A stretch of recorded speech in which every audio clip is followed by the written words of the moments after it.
best bid tip of the day is today we're going to be talking about setting your software back to the default settings.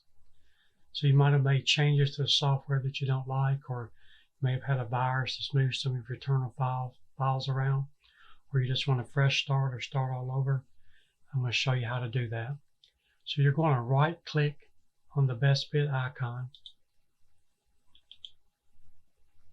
Then you're going to go to Open File Locations.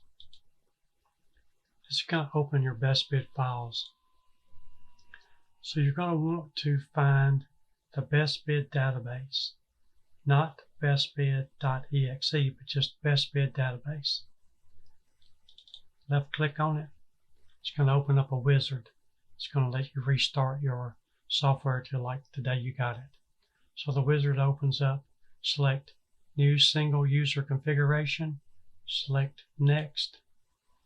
And if you truly want to start completely all over, select Overwrite Existing Database.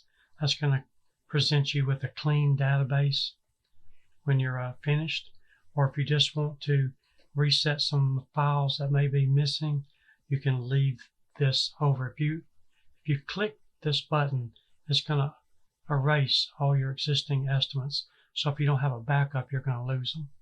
So then you just would click Next, and it's going to guide you through how to finish the software, and you'll come up with a brand new version.